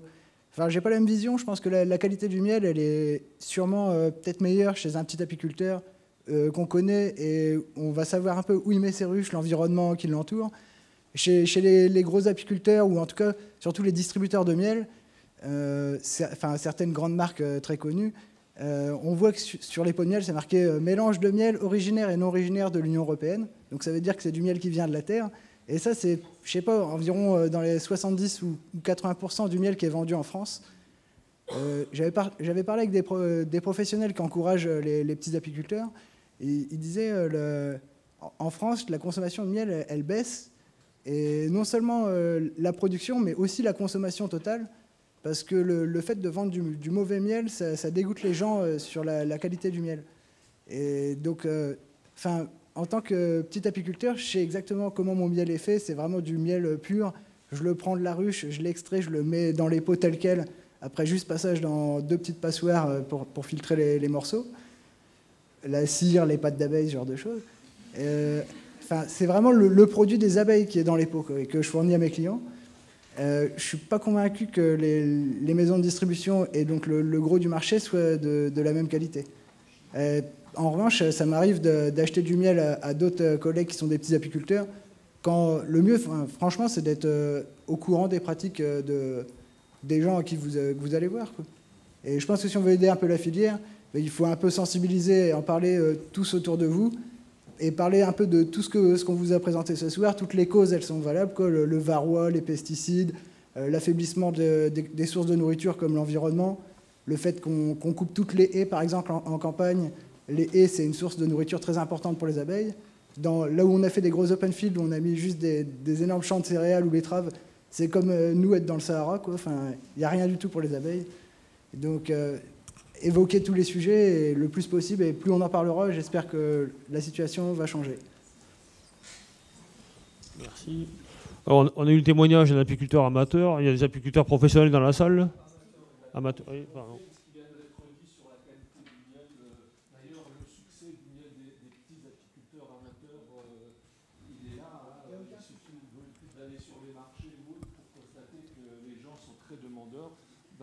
Sur ce type. Oui, donc je confirme ce que disait monsieur sur la qualité du miel fait par les petits apiculteurs amateurs. Comme ce n'est pas notre métier, justement, on fait attention justement à avoir un produit vraiment de très très bonne qualité. Moi, je voudrais revenir quand même sur le thème principal de la soirée, qui est la disparition des abeilles. Alors, j'ai beaucoup apprécié votre exposé, mais je l'ai trouvé quand même assez nuancé sur l'effet des pesticides. Et vous avez parlé d'études que vous avez pu consulter, et j'ai regretté que vous n'avez pas donné un peu plus de chiffres là-dessus, et que vous n'avez pas été un peu plus précise sur ce que disaient ces études sur les effets des pesticides. Voilà. Personnellement, pourquoi je suis sensibilisé par ça, je vais vous le dire. Voilà, j'avais mes ruches qui étaient en ville, donc, et qui vivaient très très bien, avec une très très bonne production, les abeilles qui se portaient très très bien. Bon, maintenant j'ai des petits-enfants, j'ai un petit-fils, et ma femme a préféré que je mette mes ruches, que je ne les ai plus en ville, mais que je les ai à la campagne, disons. Et en une année, j'ai constaté tout de suite qu'elles se portaient moins bien. J'ai commencé par perdre une ruche l'hiver, ce qui ne m'était pas arrivé avant. Pendant les 4 premières années, je suis un petit apiculteur, j'ai commencé il y a 5 ans, donc ce n'est pas très vieux, même 6 ans, pour être plus précis. Et ensuite, j'ai perdu 2 ruches l'été, d'une façon tout à fait inexplicable, où toutes les abeilles ont quitté la ruche. Et c'est aussi une chose qui ne m'était jamais arrivée dans les premières années. Donc pour moi, si vous voulez, plus les abeilles s'éloignent de la ville et moins bien elles se portent. Voilà. Mais je voudrais que ça soit confirmé par des études.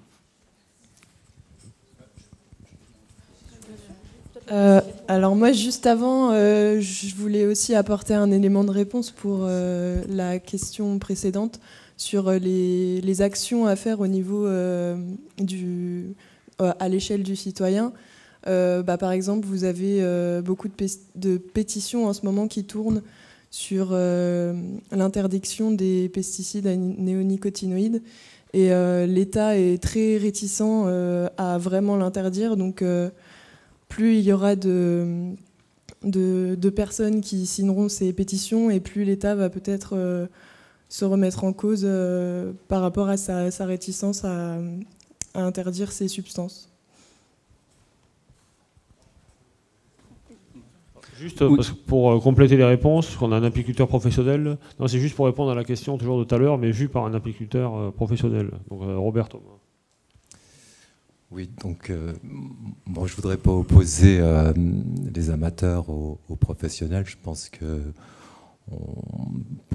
pour moi qui suis professionnel, j'essaye de faire mon travail le mieux possible.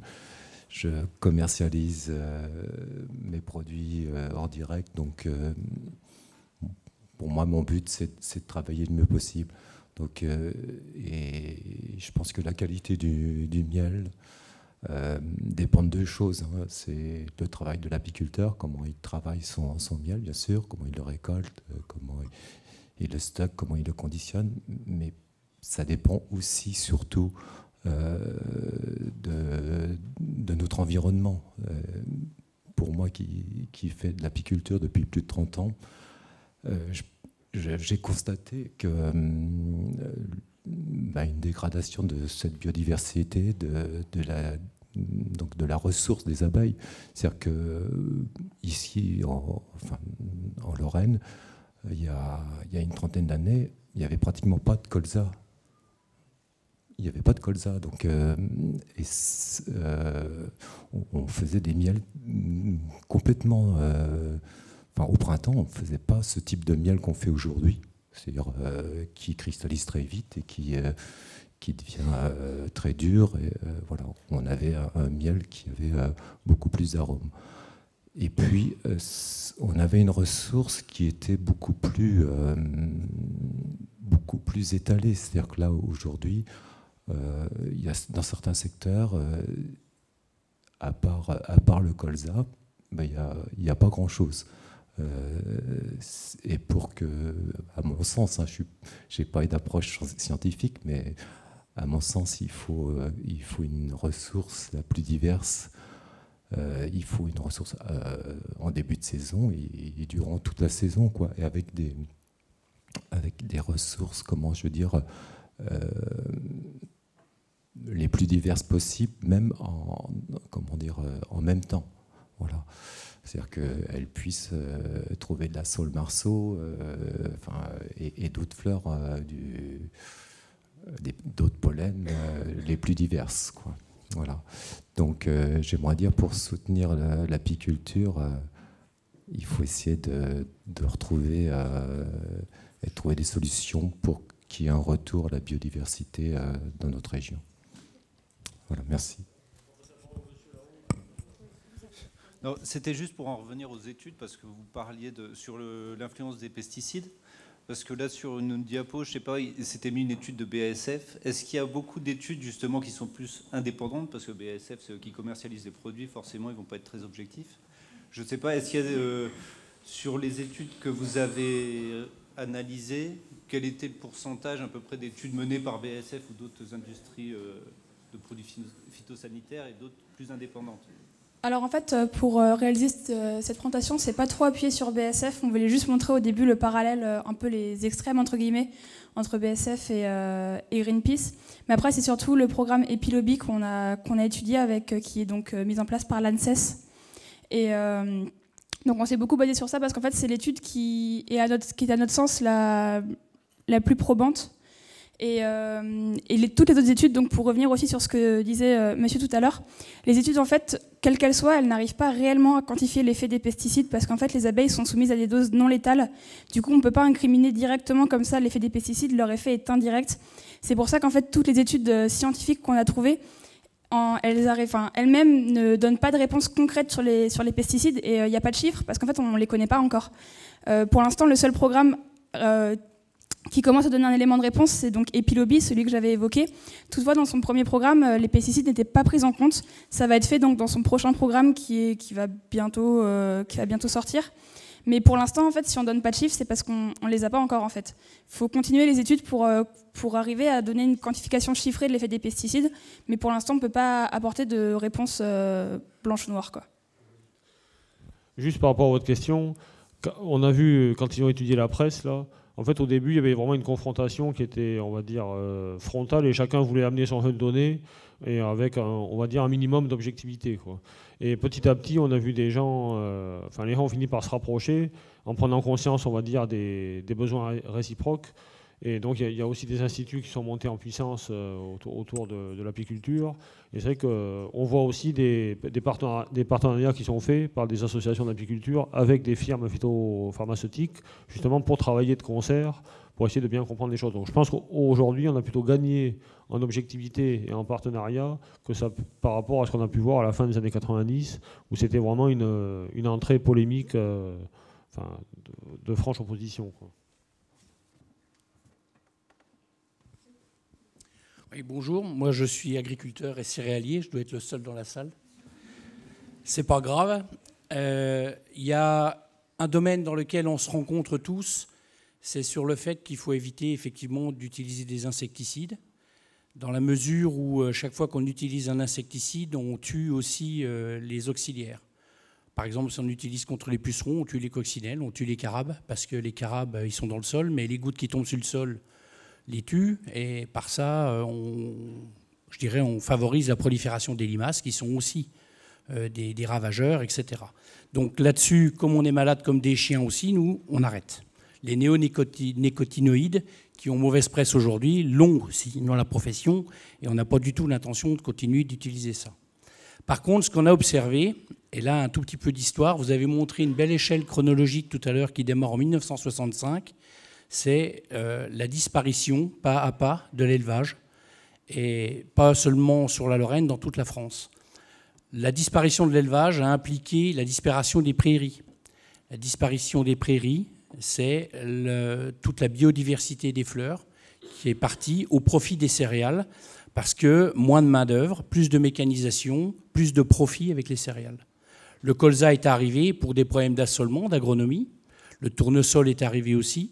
Et ce sont, à mon sens, aujourd'hui, les deux seules plantes cultivées par les céréaliers partout en France qui permettent encore de produire du miel. Sauf que si on continue à boycotter la viande telle qu'elle est faite, il y aura toujours moins d'élevage, il y aura toujours moins de prairies. Et ce n'est pas parce qu'on laisse 5 mètres de bande enherbée le long des cours d'eau qu'on va de nouveau réorganiser la production des abeilles, et ça ne sert à rien. Parce qu'en plus de ça, c'est fauché avant le 1er juin. Ça, c'est l'Europe qui nous l'impose. Et si vous fauchez avant le 1er juin, vous n'avez pas le temps de voir les fleurs venir au monde. Rien ne fleurit, c'est que de l'herbe. Donc, on arrive à la conclusion de dire que du 1er juin jusqu'au 15 septembre, les pauvres abeilles, elles n'ont rien à bouffer. Donc, monsieur, si vous avez effectivement des abeilles qui meurent en été, c'est parce qu'effectivement, quand elles viennent à la campagne, elles crèvent de faim. Quand vous les aviez en ville, vous aviez des fleurs toute l'année parce que les agents de la ville s'en occupent et effectivement, elles mangent.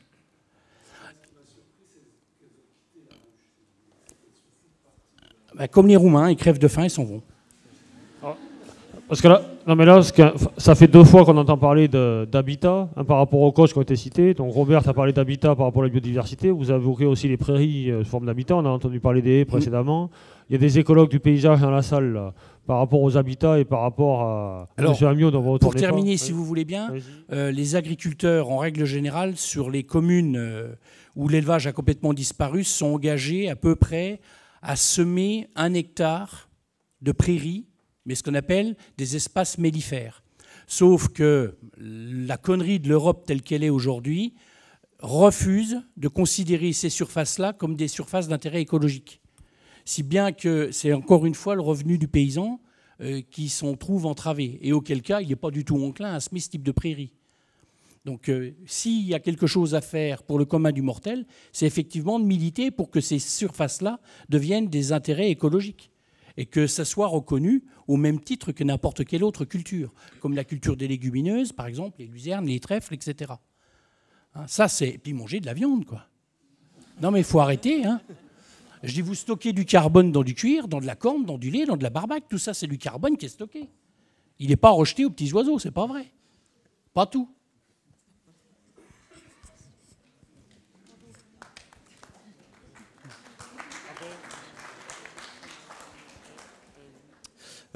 Donc, bonjour. Vous avez présenté une étude où vous avez montré le bilan d'un point de vue financier de l'impact qu'avait la diminution des abeilles. Par contre, vous n'avez pas trop présenté de chiffres quant à l'extinction potentielle de toutes les abeilles et à la limite à quelle échéance et qu'est-ce qu'on pourrait y avoir ou quelles en seraient les conséquences si les abeilles venaient à disparaître complètement. Est-ce qu'il y a d'autres espèces qui en subiraient les conséquences? Est-ce qu'on aura un moyen d'aider à repeupler la population d'abeilles? Est-ce que vous avez des simulations ou des choses comme ça qui montrent vraiment l'impact à court terme que pourrait avoir tout ce qu'on met en place, tout ce qui se fait au niveau industriel sur les populations? Au final, ce que j'ai présenté, c'était justement la simulation de la disparition totale des abeilles. Et en fait, ce n'est pas réellement le cas, puisqu'on a une perte progressive du nombre d'abeilles dans l'environnement, alors que les études se basent justement, au contraire, sur la disparition totale des abeilles. Et quand je chiffre la valeur du service écosystémique de pollinisation à 153 milliards d'euros, c'est le chiffre donné qu'il faudrait payer si on n'avait plus d'abeilles pour réaliser la pollinisation. Donc ça prend vraiment en compte la disparition totale des abeilles. Domestiques, pardon. On pourrait quand même continuer à si manger. vous donnez 153 milliards d'euros, il y a moyen. Oui, mais ça, pour 153 milliards d'euros, ça reste un chiffre. Et ça reste un chiffre, mais après, il ne faut pas oublier toute la main-d'œuvre qu'il faudrait avoir derrière pour... Enfin, je veux dire, s'il n'y a plus d'abeilles domestiquées qui pourraient participer à la pollinisation... Non, mais par rapport à votre remarque, en fait, l'idée de donner un chiffre, c'est juste de s'apercevoir de ce qu'on perd, en fait. Donc ça ne veut pas dire qu'effectivement il n'y aurait plus à manger, puisque de toute façon, on vous a bien montré que même pour les fruits, l'indice de vulnérabilité il atteint, je crois que c'était 15% et peut-être 25% pour les oléagineux. Donc de toute façon, un champ de colza sans abeilles produira toujours du colza. De même que des pommiers, etc., continueront à produire des pommes. Par contre, il y a une baisse quelque part du rendement, et c'est ça qu'on essaie de chiffrer pour donner une idée aux gens de l'impact que ça représente. Et aujourd'hui, c'est plus facile de parler en valeur monétaire qu'avec d'autres outils, quoi. Par contre, ce que ça cache, c'est tout ce qui a été évoqué comme pollinisation apportée par d'autres insectes, que ce soit des abeilles ou des cirques, etc., qui vont avoir aussi un rôle de pollinisation et qui, eux, ne sont pas du tout pris en compte. Et surtout, je pense que ce qui est plus grave dans ces chiffres, c'est qu'on oublie tout le fonctionnement de l'écosystème. C'est-à-dire qu'on est centré sur un agrosystème et on oublie tout le reste. Et ça veut dire que quelque part, ce chiffre-là, d'une certaine façon, il est fait pour faire réagir, mais en fait, il veut rien dire parce qu'il omet certainement une richesse plus essentielle que celle à laquelle on s'intéresse, quoi. Pour le dire autrement, vous disiez que c'était la disparition des abeilles domestiques, mais y a-t-il des études qui montrent que les autres types d'abeilles disparaissent également, hein,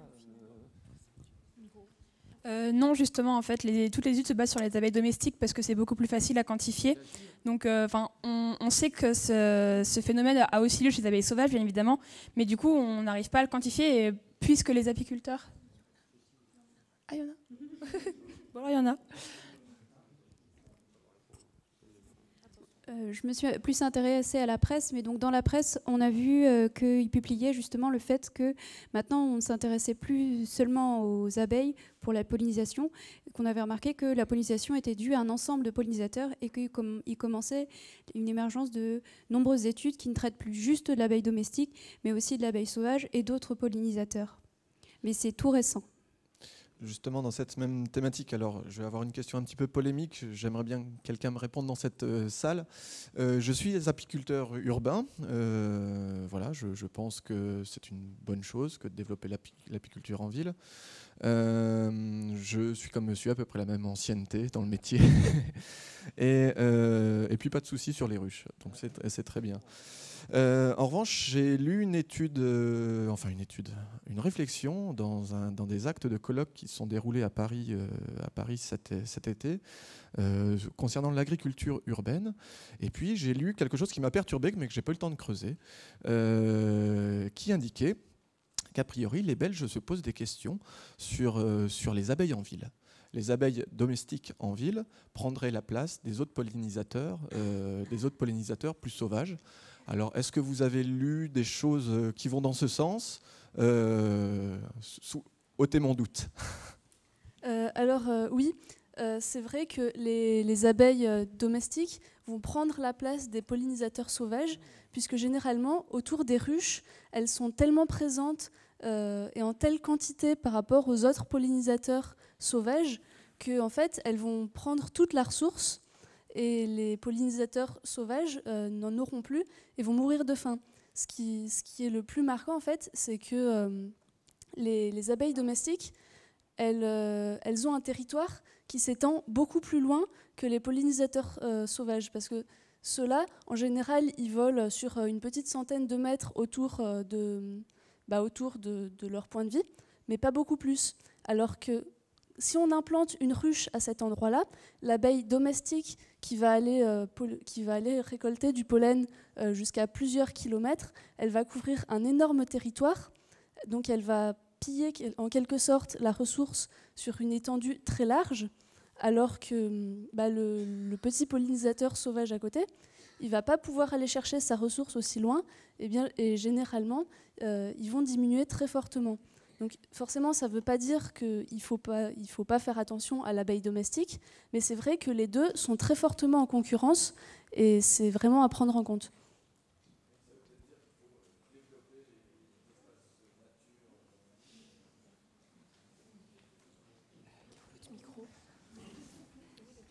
Juste sur les espèces sauvages, c'est sûr qu'on a parlé des habitats. On a quand même vu que l'abeille domestique, elle est quand même choyée par l'apiculteur, qu'il soit amateur ou professionnel. On va éventuellement la déplacer pour aller chercher des ressources. Ces moyens-là n'existent pas pour les espèces sauvages. Donc les habitats des abeilles terrigènes, etc., vont subir de plein fouet les modifications des habitats.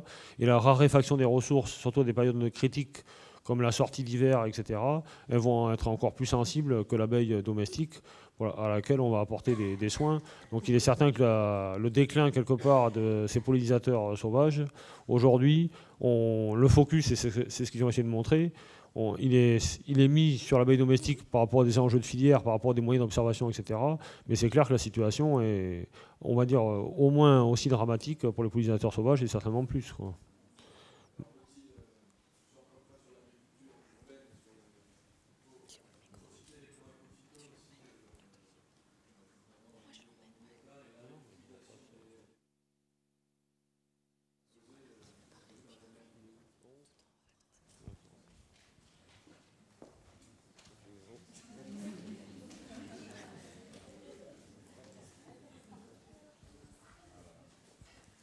Ok, bonjour à tous.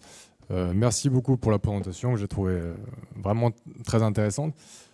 En ce qui concerne le déclin des abeilles sauvages, c'est avéré.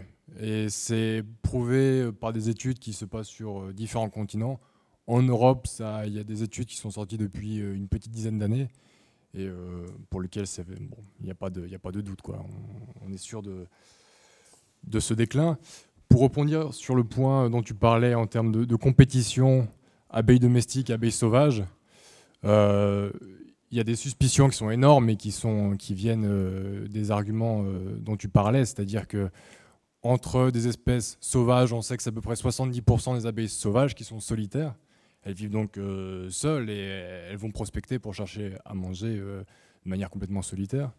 En compétition avec 50 000 individus d'une ruche sociale, le combat entre guillemets est un peu déséquilibré. Mais pour autant, des preuves scientifiques, pour le moment, on en a peu sur ces compétitions interspécifiques.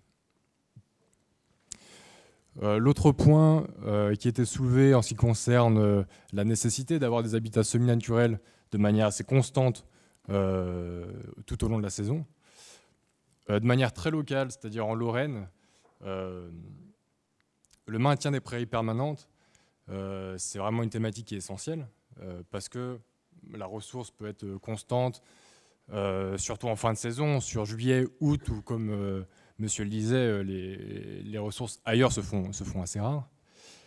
Là où au niveau de l'Europe, il peut y avoir peut-être des choses qui échappent un peu à la logique, c'est que en Lorraine, donc c'est vraiment le contexte très régional, la plupart des MAE, qui sont donc des mesures prises pour favoriser, dans ce cas des MAET, qui visent à favoriser le maintien des prairies permanentes, depuis l'année dernière, il y a environ, pour en suivre un certain nombre de prairies permanentes, environ la moitié des contrats qui ont sauté. Et pour les contrats maintenus, c'est la moitié du montant qui était versé aux agriculteurs qui est maintenant versé. Donc à l'hectare, ils reçoivent environ entre 150 et 200 euros de l'hectare, ce qui est pas forcément suffisant pour les convaincre de garder ces prairies en prairies naturelles, en prairies permanentes. Et souvent, elles sont retournées et ça devient du maïs dès le printemps. Voilà, merci. À la lecture des documents que vous avez présentés, j'ai cru observer un lien entre le taux de mortalité et le volume de produits phytosanitaires utilisés, notamment en ce qui concerne la France et l'Espagne. Est-ce que vous avez travaillé sur ce point? C'était la première question. Et la seconde, à vous voir toutes, j'ai l'impression que les abeilles n'intéressent que les étudiantes. Alors est-ce que je me trompe ou est-ce une réalité?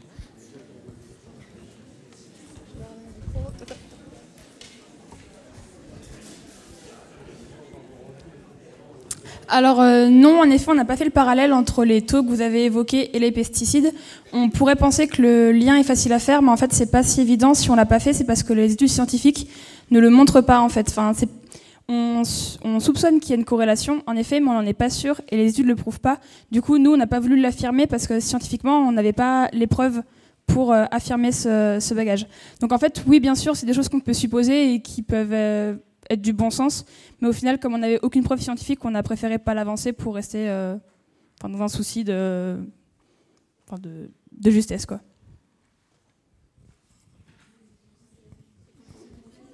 Et pour le fait qu'il n'y ait que des filles, déjà on est beaucoup de filles dans notre école. Et les garçons, il y a eu des garçons participants au projet, mais ils n'ont pas voulu parler. Donc voilà. Bon, après, pour les études sur les pesticides, c'est vrai que ça paraît, il y a un côté intuitif. Si on met un insecticide et qu'il y a des abeilles qui prennent l'insecticide, a priori, ça ne devrait pas leur faire du bien. Donc ça, c'est assez logique. Après, la question, c'est par rapport aux causes multiples qui ont été évoquées, c'est quel dispositif témoin on peut mettre en place dans la nature. C'est-à-dire qu'il faudrait avoir un habitat à habitat équivalent, une pression pesticide, on va dire, complètement contrastée, et réussir à démontrer en fait que dans un cas, effectivement, il y a une surmortalité et que dans l'autre, ce n'est pas le cas. Et la difficulté en conditions naturelles, c'est de mettre en œuvre des dispositifs, on va dire, pertinents, qui permettent aussi des données statistiques intéressantes. Et après, ça va aussi dépendre des régions. Et souvent, il y a quelques dispositifs qui ont été mis en place. Et c'est vrai que en réalité, c'est jamais très concluant. Voilà. Après, c'est sûr que dire que... le monsieur l'a dit, hein, un champ de colza qui serait traité au moment de la floraison avec un bel insecticide en milieu de journée, personne ne dira que ça n'aura pas d'impact négatif sur les abeilles, ça c'est évident, quoi. Mais on va dire, si les bonnes pratiques étaient respectées, etc., mettre en place un dispositif d'observation statistiquement significatif, etc., il y a pas mal de gens qui ont essayé, y compris de mettre ça dans plusieurs régions. Et en fait, ce n'est pas les mêmes pesticides qui vont être utilisés, ce n'est pas les mêmes habitats qui vont être visités par les abeilles, etc. Et à chaque fois, il y a des biais qui font qu'on est en limite de significativité, quoi. Donc la difficulté, c'est la preuve en plein champ avec des dispositifs adéquats, quoi. Mais c'est sûr que... Bon.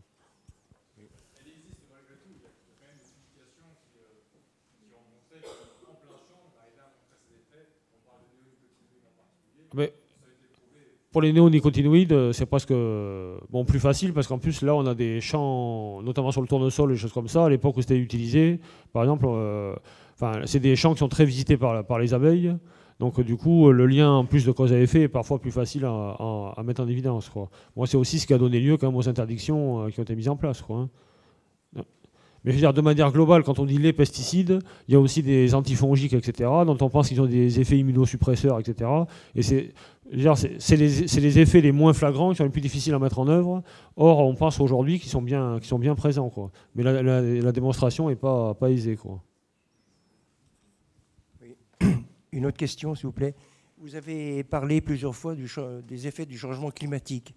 Mais vous avez cité le mot, mais est-ce que vous pouvez donner plus de précision ? Comment ça fonctionne et quelles répercussions, quelles conséquences? Encore une fois, c'est un peu le même problème que les pesticides, c'est qu'on n'a pas vraiment d'études et de chiffres probants qui montrent l'impact du réchauffement climatique sur le déclin des abeilles. Donc les scientifiques l'ont avéré, on a réussi à montrer qu'en effet ça avait un impact, mais le quantifier c'est quelque chose de très difficile. L'exemple que j'ai cité avec le CNRS a montré que les effets climatiques interagissaient avec les pesticides, par exemple, et que que l'effet des pesticides est modulé par les conditions climatiques. Mais quant au réchauffement climatique seul, en fait, c'est encore difficile à quantifier parce que, au final, c'est quand même assez récent le fait qu'on ait pu affirmer que ça avait un rôle dans le déclin des abeilles. Du coup, les études vont se développer sur ce sujet, mais actuellement, on a encore un peu de mal à savoir précisément de quoi il en ressort de ce côté-là.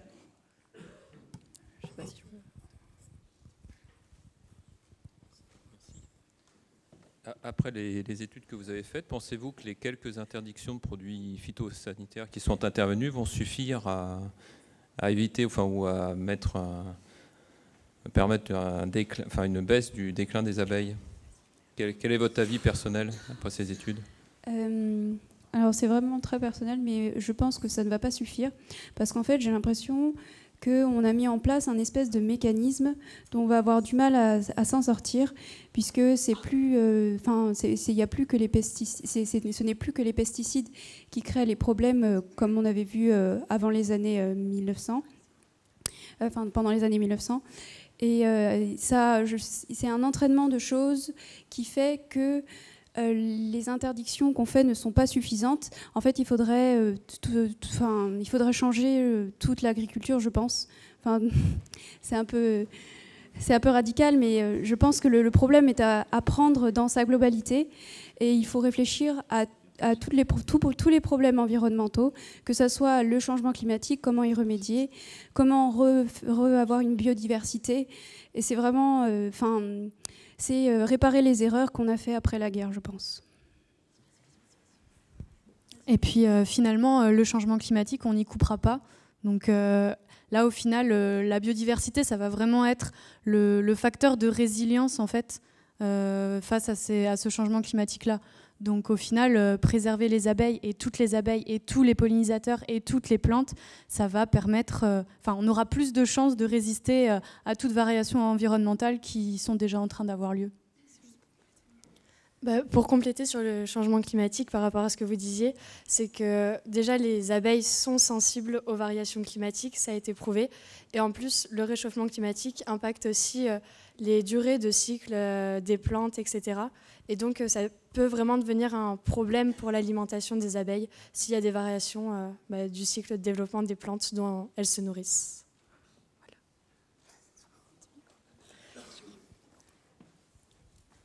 Pour répondre aussi à la question du monsieur, à vous,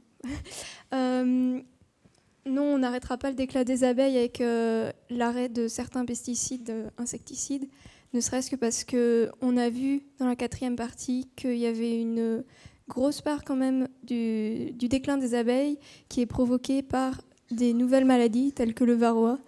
Donc rien que ça, certes c'est anthropique, mais rien que ça...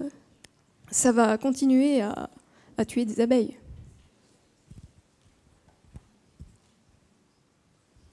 Je ne sais pas si on a répondu à votre question. Si. Après, il faut rappeler que les belles années de la chimie, je ne dis pas qu'elles ne sont pas encore là, mais enfin, il y en a quelques-unes qui sont déjà derrière nous. parce que les plus belles molécules rémanentes dans l'environnement, c'est aussi les 30 glorieuses. Et aujourd'hui, il y a des spectres qui évoluent. Alors malheureusement, l'exemple des néonicotinoïdes, c'était des molécules très récentes et qui étaient relativement performantes par rapport à leur objectif entre guillemets phytosanitaire. Bon, elles ont montré un lien particulier par rapport à l'exposition des abeilles derrière. Mais c'est vrai qu'on peut espérer quelque part une évolution positive. Mais comme l'a dit donc notre céréalier de la soirée, en fait, c'est vrai que cette évolution, en fait, il faut débloquer plusieurs verrous en même temps, quoi. Donc la notion d'habitat qu'on a évoquée, donc favoriser aussi le maintien des habitats, et y compris et moi je dirais qu'il faut encourager les agriculteurs à en prendre conscience et à pouvoir le faire de manière quelque part positive pour leur exploitation, et pas seulement voir ça. Bon là après c'est peut-être plus personnel, mais je veux dire aujourd'hui on a parlé un peu d'apiculture urbaine, on parle aussi d'agriculture urbaine, et finalement la biodiversité qui va pouvoir être abritée par la ville, c'est aussi une façon pour les citadins de se réapproprier quelque part une forme de biodiversité, de faire de l'éducation autour de ça, donc c'est très intéressant. Mais c'est vrai que le danger, c'est aussi de se dire, tant pis, on laisse la campagne quelque part aux agriculteurs habillés en cosmonautes et qui vont quelque part continuer à utiliser des produits dangereux, etc. Je pense que les combats, il faut les mener sur tous les fronts, et en sensibilisant tous les gens, et en maintenant au maximum, moi je dirais déjà les habitats, et en réduisant effectivement les pratiques nocives. Bon, il y a des MAET qui avaient été prévus, il y avait une discussion sur l'utilisation des pesticides aussi, sur les périodes d'application, sur le fait de les appliquer que le soir et pas de les appliquer en journée, etc. Pour que, notamment quand il y a des dérives aériennes, ça ne touche pas les abeilles qui soient en train de circuler. Donc il y a plein de choses à faire. Après, ce qu'il faut, c'est le construire en synergie, quoi. Et comprendre les contraintes que chacun vit autour de ça, quoi. Je ne veux pas être pessimiste, mais enfin, l'avenir n'est pas si rose parce que, premièrement, le progrès va trop vite, ça évolue trop vite, et l'abeille évolue très lentement. Deuxièmement, il ne faut pas oublier les menaces qui risquent de nous arriver, et en particulier certaines maladies qui existent outre-Atlantique et en Asie, qui risquent d'arriver, et d'insectes, ce petit coléoptère qui est en Amérique du Sud et qui est un danger bien plus grand que le varroa et qui risque aussi de remettre en chose pas mal. J'ai oublié le nom, mais enfin, c'est... Enfin, il faut quand même... Dans les perspectives, il y a quand même de quoi s'inquiéter et il faut quand même en tenir compte dans les programmes futurs. Par rapport au coléoptère, il y a des exemples, il est arrivé en Sardaigne là, ou en Sicile, et c'est vrai qu'effectivement les échanges de matériel entre continents, etc., on voit bien qu'il y a un enjeu sanitaire, donc c'est vrai qu'il faut il faut des pratiques à la fois responsables des professionnels et puis que les autorités sanitaires on va dire, puissent établir une veille pour empêcher parce qu'en général, l'homme a été... Enfin, on a parlé du frelon asiatique, etc. En général, malheureusement, par rapport à ces espèces invasives, l'homme est souvent le déclencheur en faisant franchir quelques milliers de kilomètres à une espèce qui va s'en donner à cœur joie une fois qu'elle est là, quoi. Les services officiels n'ont pas empêché le frelon de se développer. Oui, non, mais c'est... Enfin, c'est pas forcément eux qui l'ont ramené non plus.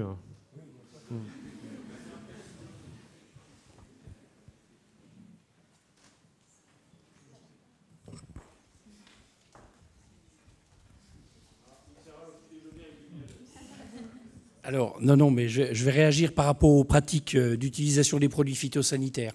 Il faut savoir qu'aujourd'hui, un agriculteur qui épand des produits phytosanitaires doit être systématiquement titulaire de ce qu'on appelle un certifito.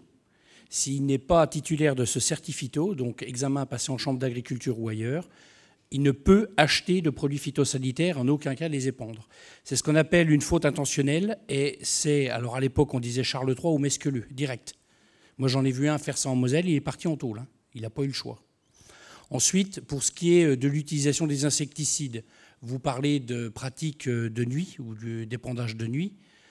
Les insectes, quels qu'ils soient, que ce soit les abeilles, toutes sortes de coléoptères, de papillons, enfin bon, la nuit, tout le monde est planqué. Ça ne sert à rien d'aller mettre un insecticide la nuit.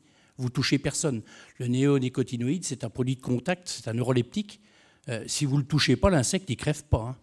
Il est à l'abri sous une feuille, vous passez, la goutte tombe, pop, le lendemain matin, il décolle. Donc ça ne sert à rien de les utiliser. Et je peux vous dire que moi, depuis 15 ans, je n'utilise plus aucun insecticide, ni sur mon colza, ni sur mon tournesol. Et je fais du colza et du tournesol comme les copains.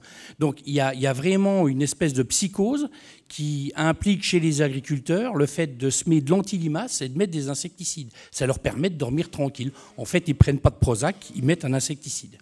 C'est pas... Mais je plaisante avec ça, mais c'est quand même sincèrement ça. Mais rassurez-vous sur les pratiques d'utilisation des produits phyto. J'aimerais qu'on garde quand même la tête froide. Je vais vous parler d'un seul exemple. C'est un drosophile qui vient d'apparaître dans le Midi. Il s'appelle le drosophile Suzuki. Il y avait un seul produit qui était capable de le tuer pour les cerisiers. Ce produit a été interdit en France. Moi, je vous garantis, vous ne mangerez plus que de cerises qui viendront d'Argentine ou d'ailleurs. Les cerisiers, ils sont terminés. La filière cerise en France, elle est morte. Mais voilà, c'est une connerie de l'administration qui n'envisage pas de solution alternative. Hein, on a des oliviers qui sont en train de mourir, et des oliviers centenaires, c'est pareil, rien n'est fait. Donc c'est, je dirais, aussi criminel de supprimer des produits phyto sans réflexion que de supprimer des antibiotiques large spectre parce que, soi-disant, on développe des résistances ou autres. On ne doit pas se priver de moyens de... pas de nettoyer, mais tout du moins de soigner une plante qui est malade, comme un animal d'ailleurs.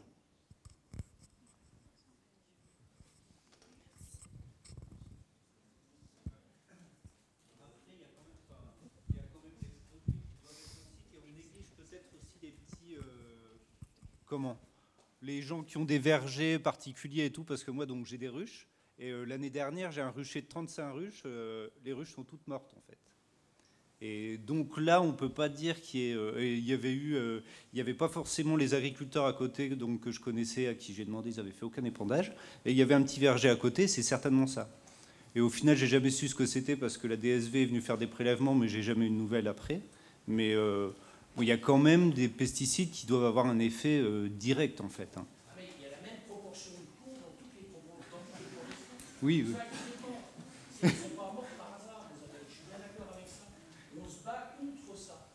Ouais, ouais. Non, mais je dis, on néglige aussi les... C'est pas un mot en l'air. Les chartes de bonne pratique comme on passe, c'est pas un mot en l'air. Mais je vous dis, il y a une vraie psychose de gens qui ne savent plus faire autrement. La génération de mon père, par exemple, mon père est malade chaque fois que je sème du colza parce que je ne mets pas d'antilimace. Ça fait 15 ans, ça lui passe pas. Oui, oui.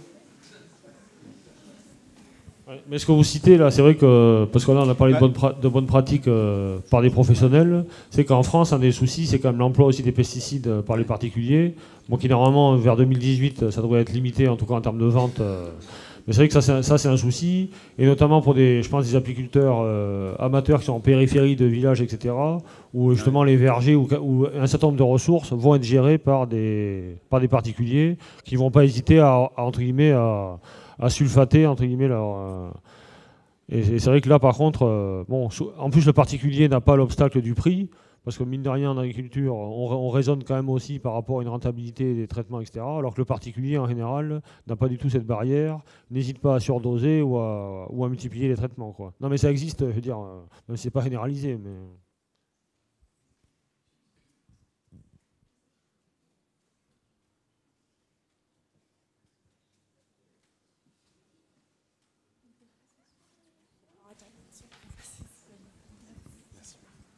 Bon, je vais prêcher un peu pour ma paroisse, parce que je travaille sur les abeilles sauvages.